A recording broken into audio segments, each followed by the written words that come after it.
At certain points in our life's journey, many of us wonder, where does it all end and where am I really going to? Hello, I'm Sally Williams. In this programme, we are able to ask these questions of two people who claim to have a clear understanding of their future. Both were medics, both were Christians, and both had a life-threatening disease. Professor Wright had been a medical consultant in the city of Leeds. After his retirement, he encountered physical discomfort. His own self-diagnosis was cancer. Well, I developed pain on the right side of my chest, and my differential diagnosis was between shingles or a secondary cancerous deposit. There weren't any vesicles on the skin, which you would normally have got with shingles, but it's not absolutely necessary. But in actual fact, when an X-ray was taken, there were secondary deposits in the ribs. First of all, I was quite pleased that I'd put that in my differential diagnosis, because medics are notoriously bad at diagnosing themselves. Christina McLean trained as a nurse and rose to the pinnacle of her profession as a senior nursing officer for the Western Isles of Scotland. She was in her 40s when she received her diagnosis of cancer. First thing I probably thought about was, well, it's my turn now. A lot of my family had had cancer and died of cancer, and I suppose during my lifetime I had an expectation that this might be, because I do believe there's a hereditary element in cancer, and I suppose I thought deep within myself I would contract it sometime. Perhaps I didn't expect to contract it so early in my life.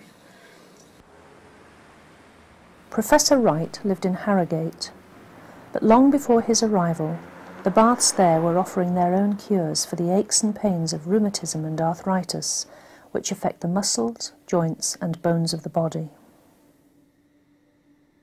Treatments then included drinking the evil-tasting water from this sulphur-encrusted spring in the basement, or having an open-air jacuzzi in which the patient was first hosed down, then bombarded on all sides by needle-fine jets of water to aid circulation.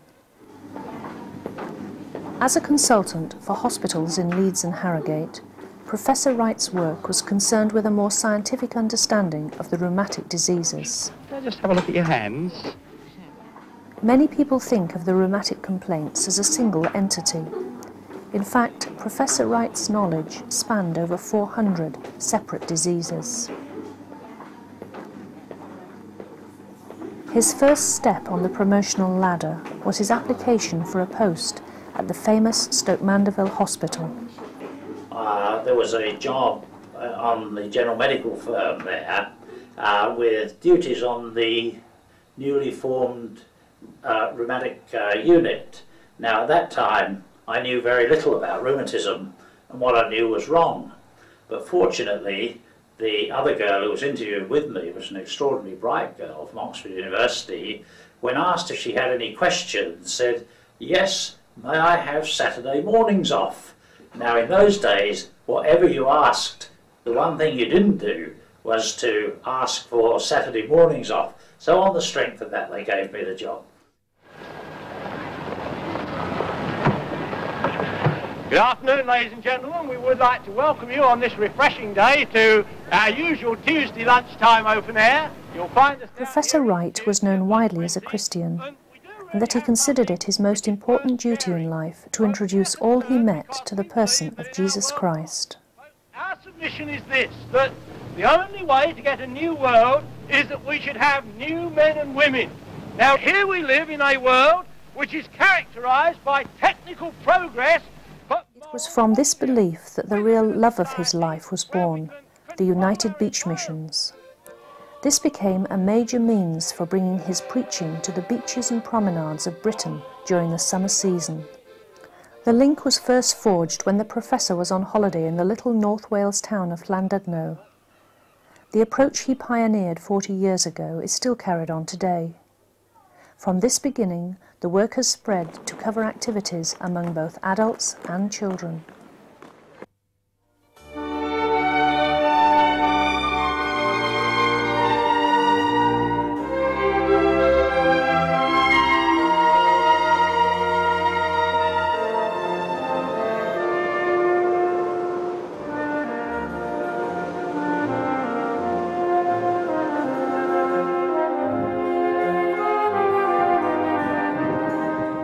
Christina MacLean's family left Glasgow and moved to the Isle of Lewis during the war years.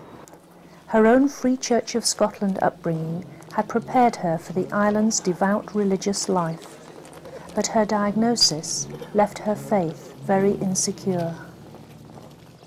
My initial reaction was I really saved? It wasn't the fact of the disease. Certainly it stopped me in my tracks. But my immediate reaction was, where did I stand in the light of eternity? Because that was the most important thing. I felt I was face to face with a life-threatening disease, and I had to make my calling and my election sure. That was vital to me.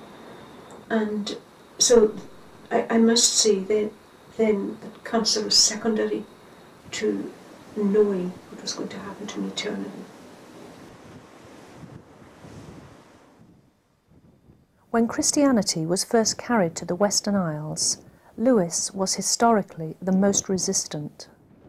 But over the last 170 years, the Isle has become religiously almost unique. A redawning of faith travelled throughout the island, reaching first one community, then another. These movements of the Spirit of God were termed revivals. At their zenith, beaches like this at Uig witness 9,000 people gather for a communion service. Having spent some considerable time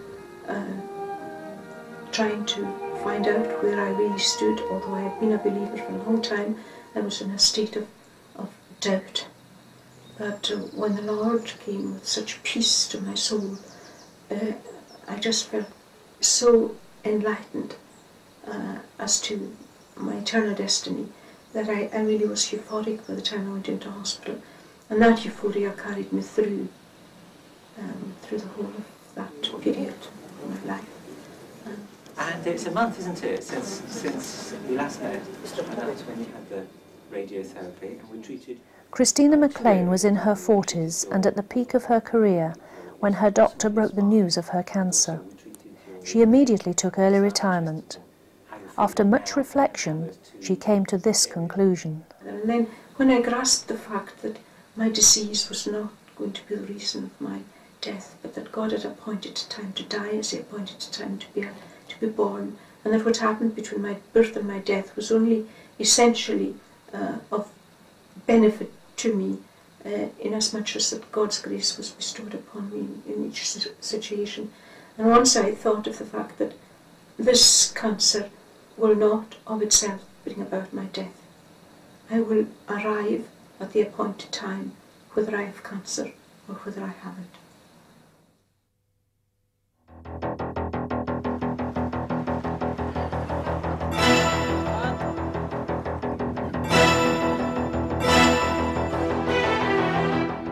Werner Wright worked throughout his life to develop the United Beach Missions, to give young people from 15 upwards the chance to work each summer with others on holiday.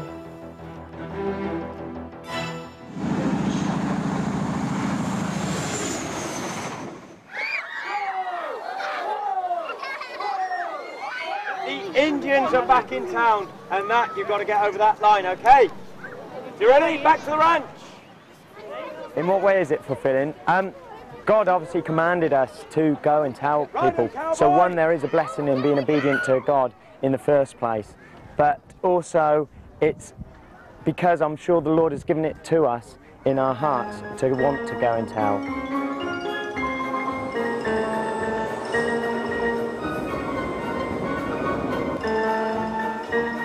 Il dit, voilà un homme qui avait une centaine de brebis. Alors, et il avait les grands brebis, comme cela. One of the great things I've come to realise is that there is more to life than just physical living. And in the work of the United Beach Missions, for instance, you reach out to young and to old, often in circumstances where people are prepared to think in a way that they aren't during the year.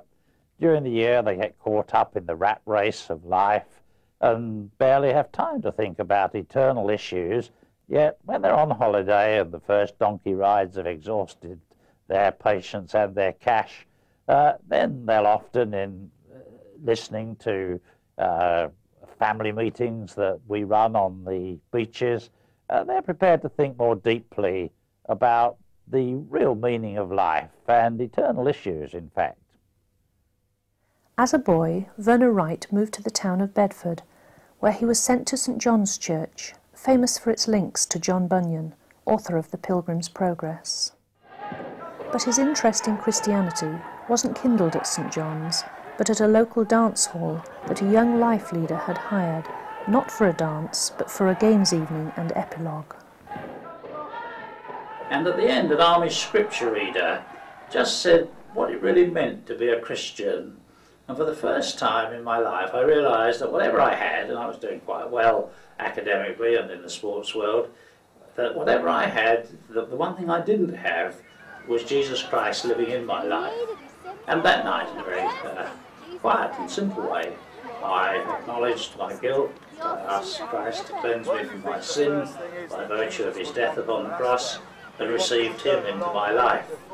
That was to make a profound difference. Made a profound difference, actually, in my attitude to schoolwork even. Anyway, soon after that, I left to go to the University of Liverpool. The reason I went there was that I started as a veterinary surgeon, which is something that I don't normally tell my patients, I may say. His work was divided between his ward work within the hospitals in Leeds and his experimental team in the university. It was here that he led a multidisciplinary research team. Experiments such as these involve the testing of both natural and artificial cartilage, in simulations replicating the motion of running. The membrane is first subject to stretching and then pounding. The approach was highly successful and led to breakthroughs in the development of artificial joints and developments in cartilage surgery.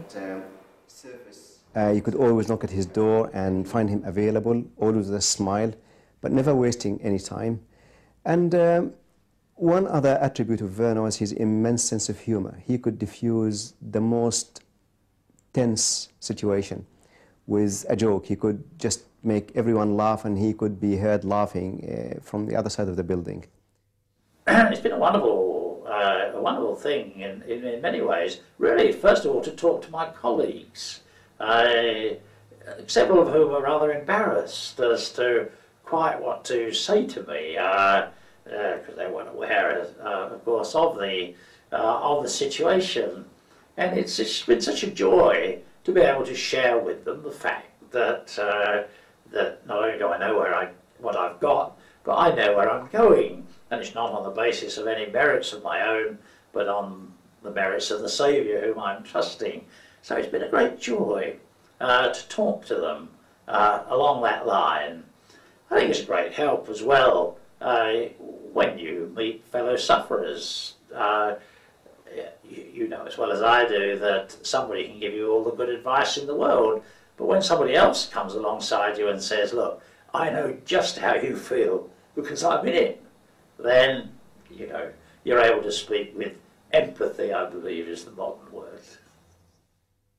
After it was publicly known that he had cancer, he was not changed at all. He came to work, worked very hard. He was the same cheerful, jovial, humorous, gracious individual. He displayed no anxiety, no worry. In fact, he stated categorically numerous times that what he believed, what he preached, turned out to be right, turned out to be true. And for him, there was no fear of death. He just said on numerous occasions he would like to pass away and be with Christ. That for him was the greatest gain of his life. The Bible states that if you're a Christian, that Christ takes the sting from death. Now, I preached that for quite a few years, and it was very interesting in my own experience to find that it was so, that the sting had been taken from death, and there it was. I could rest upon the promises of God.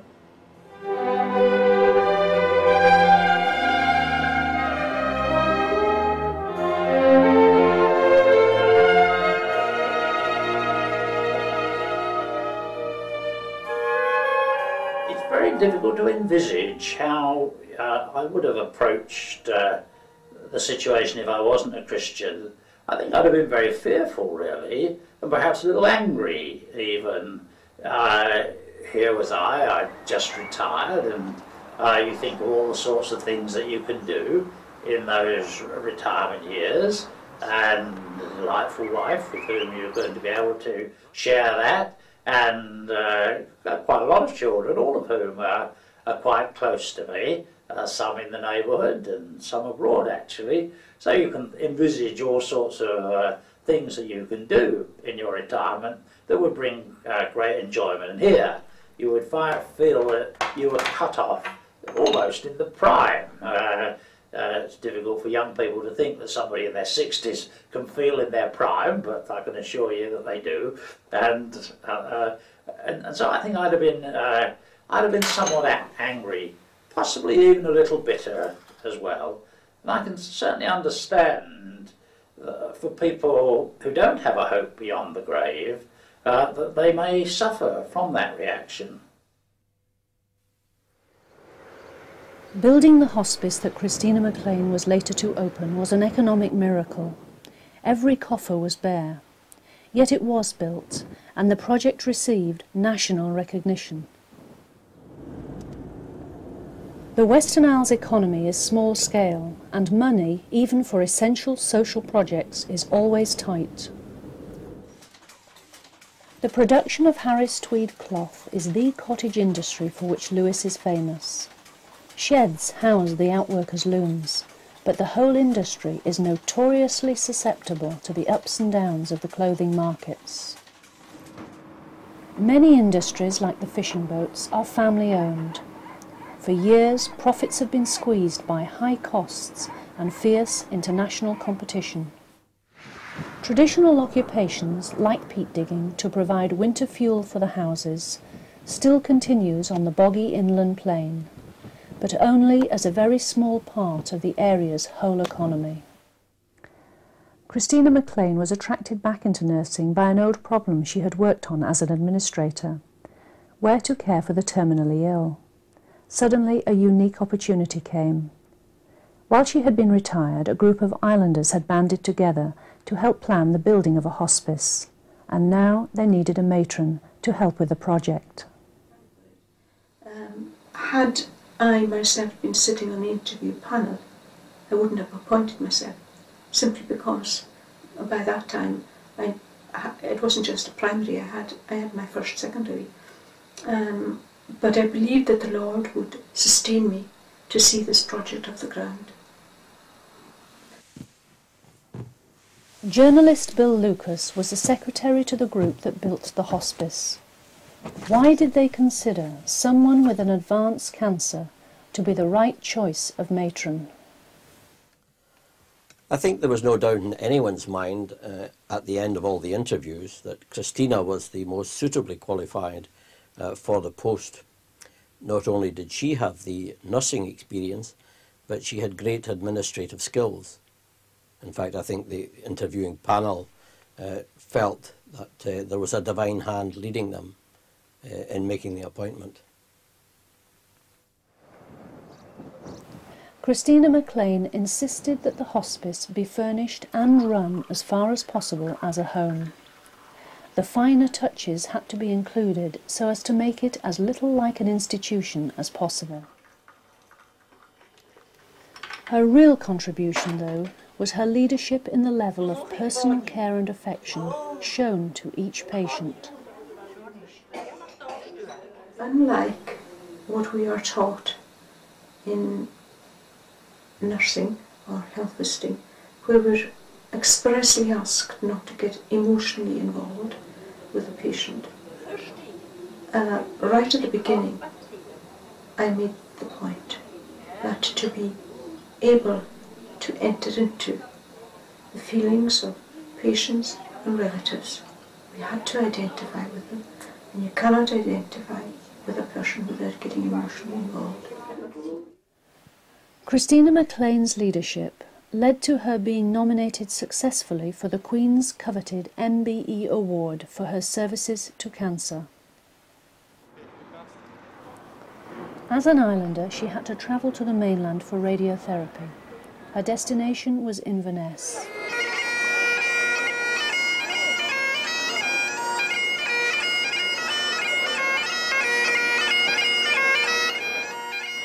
She was treated at Raigmore Hospital. If the treatment was one that left her feeling temporarily weakened, she returned to the island by air.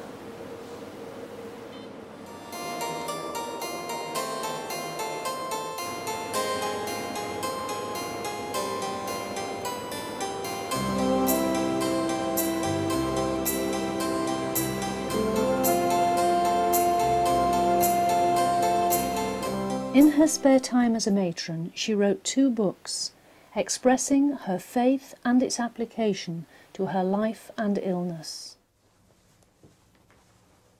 In her reflections, she became convinced that she had hit on a truth. Everything that happens is to some purpose, but the reason is often hidden. For her, God was behind every event, her existence, even her sickness. There was really a purpose to what God was doing in my life, but there was a purpose to this illness.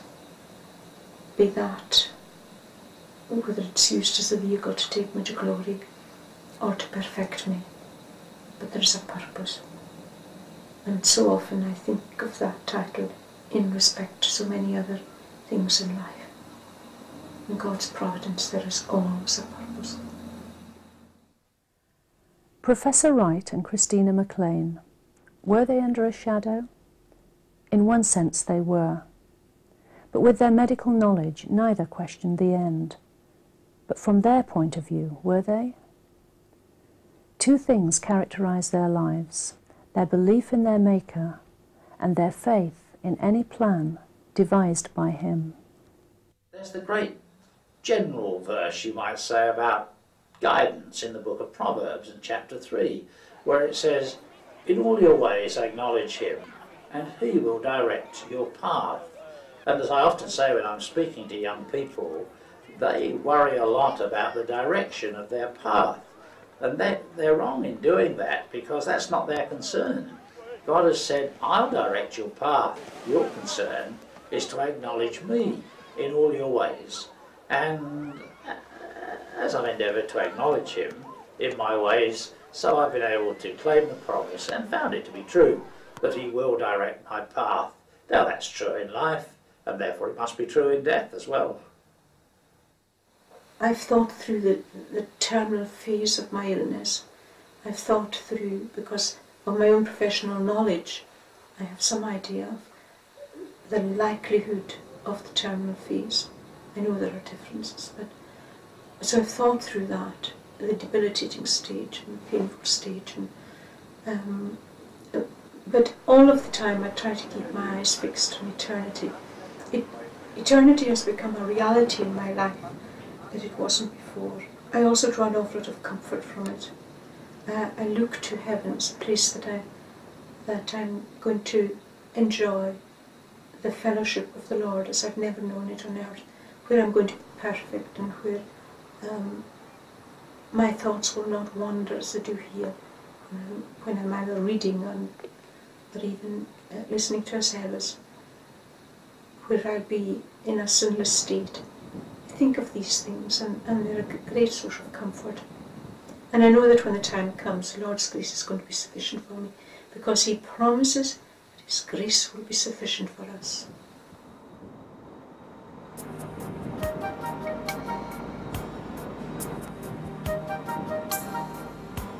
I could not imagine going through this stage of my life without Christ. It'd be awful, really.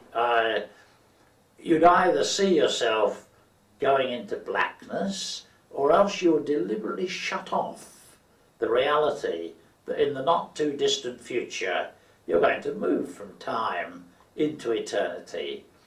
Well, all I can say is that throughout life it's been a very wonderful thing to know that God has a blueprint for your life, and to realise that you're slotted into that blueprint, and that He does have a plan, and that you're going to meet the Saviour, and it becomes even more important toward the end of your days.